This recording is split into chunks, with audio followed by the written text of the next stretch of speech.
Good morning, everyone. I want to make a video. I'm just going to read one verse. I'm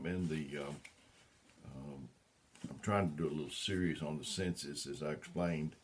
A sermon with all five at one time would probably take me 30 minutes to an hour, probably on the hour side. So I'm breaking it down into the five senses and talking to them about them individually. And today it's going to be on hearing. I did it on seeing yesterday, and so you can look forward to this one if you want to know more about it. But the verse is in Revelations 2:7 of the King James Version of the Bible, and it says, "He that hath an ear, let him hear what the Spirit said unto the churches. To he that overcometh will I give to eat of the tree of life, which is in the midst of the paradise of God." And I wonder sometimes if people think that said, "If he that hath a mouth, let him talk," but it said, "He that hath an ear, let him hear." And I told in another video about a young man I had that was under me, and he didn't listen to anything, and so I'm real mild mannered, but not hearing is not listening is a very hindering thing. I called him in my office. I said, "Shut that door." And I said, "Have you ever wondered why the Lord gave you two ears and only one mouth?" And he dropped his head.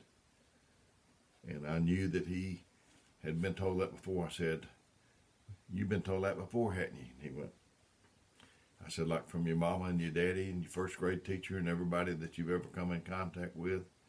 But you know, he didn't listen, hear. He went on, and he didn't last long. So he that hath an ear, let him hear. Job 34:3 says, "For the ear trieth words, as the mouth tasteth meat." Some people are auditory people. Their hearing is how they learn a lot. They'll say, "Okay, I hear what you're saying. I hear you." My Uncle Frank McAnally, he was a real good man, and he was kind of a large type man, very sweet, and he got used to in the summer listening to the fan, just the noise, the racket. He wasn't really listening. He wasn't really hearing. It was just and that's the way some people are. My wife tells me, "You're not listening." Well, I'm hearing or whatever, but there's a difference. When the Word of God comes, you need to send your faith out there and grab all you can of it and hear it down in here. But he got used to that fan, and now winter comes. So what we're gonna do? So he put it into the closet and left it running, and I guess the door cracked enough he could hear it. And he wasn't laying there counting every revolution of the blade, one revolution, two. He was just hearing the racket, and that's the way some people are, like with preaching or what someone's telling them. It's just a racket to them. And I said before in another video about, and I think it was one on spiritual intensive care, that's the last thing that goes, we're told, and I believe that.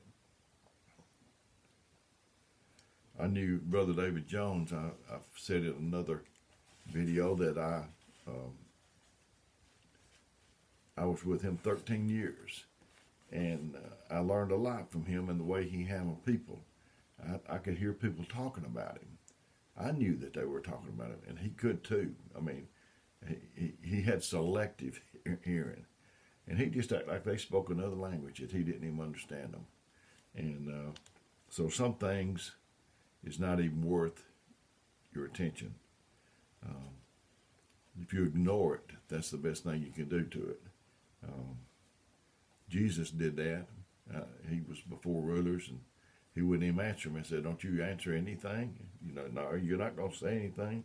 So that's the best thing, because when you answer silly people, when you hear silly people and you answer them, you give them a platform to launch off of. And now, and also in the day and time we live in, it's very hard to hear, naturally sometimes, but spiritually, because there's so much background noise. There's so much busyness of this world. And I think I told this story, but it pertains to this subject. I had a good friend named Brother Hubert Sampson, and he worked in a barbershop. He was a minister over Rocky Branch at that time. And now Brother James Bridges has been over for several years. But Brother Hubert, I'd go over, and if he wasn't real busy, we would go next door to a little coffee shop. He had some distant kin in there, I think, that knew him. And we were sitting there drinking coffee, and there was a napkin holder in the middle. Brother Hubert was a real spiritual man, and he could find illustrations out of the simplest things. And then that day, probably in the 80s, they were making radios out of all kind of stuff, little glass cars, decorative type radios, and it was the thing. And there was a napkin holder sitting there, and he said, "Brother Dale, you believe they could make a radio out of that napkin holder?" And I said, "Oh yeah, I know they could. They was making radios out of things such as that." He said, "We could put a knob on each side, one for volume, one for tuning."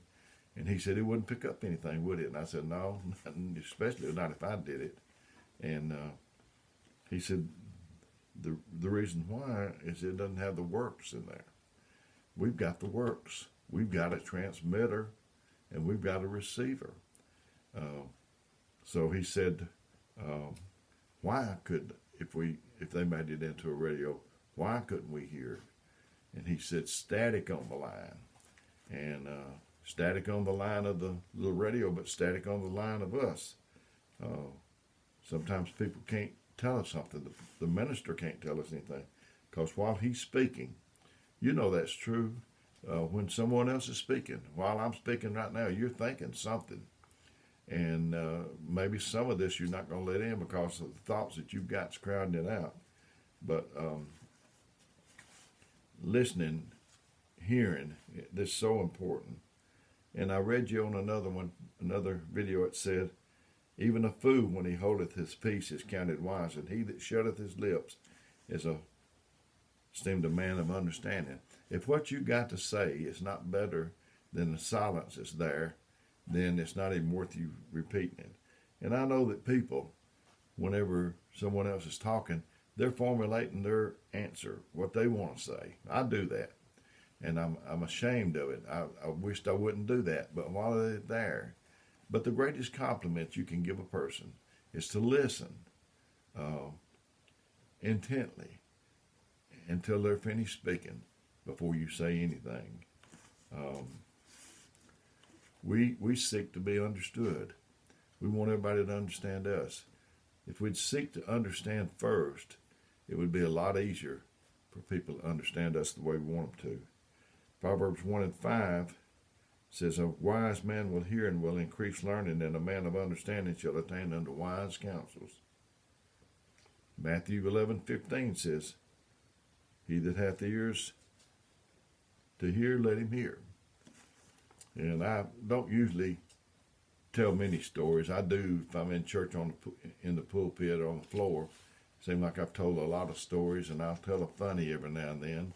I know someone, when they were raised up, they remember an old brother in our way called Brother Brown, and he was serious, very serious.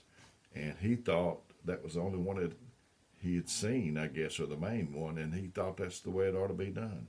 Then here come another man. It was a kind of joke along, and he had just as much success in his way as the other man did. And this man saw that it could be done not just one way. And so I tell a lot of funnies to my wife and to church, to other people, because it's you need to. But it said an old lady had a hearing aid fitted, hidden beneath her hair. A week later, she returned to the doctor for a checkup.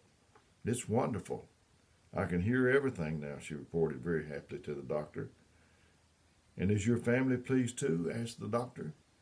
Oh, I haven't told them yet, said the old lady, and I've changed my will twice already. I just thought that was pretty funny. Uh,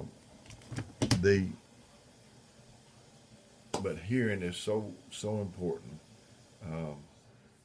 There's this ear here, and there's an ear here.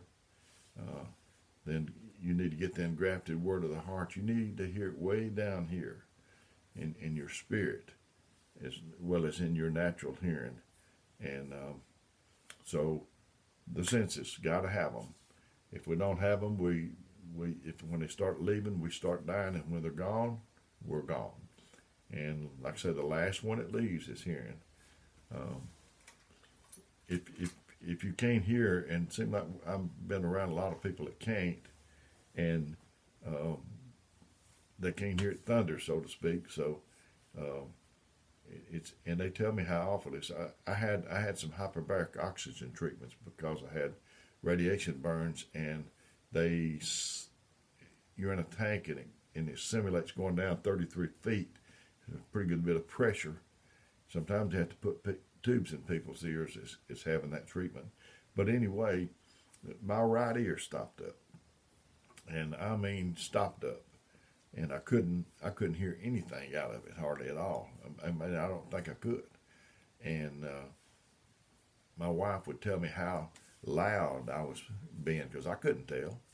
Maybe listening to something, the TV or whatever.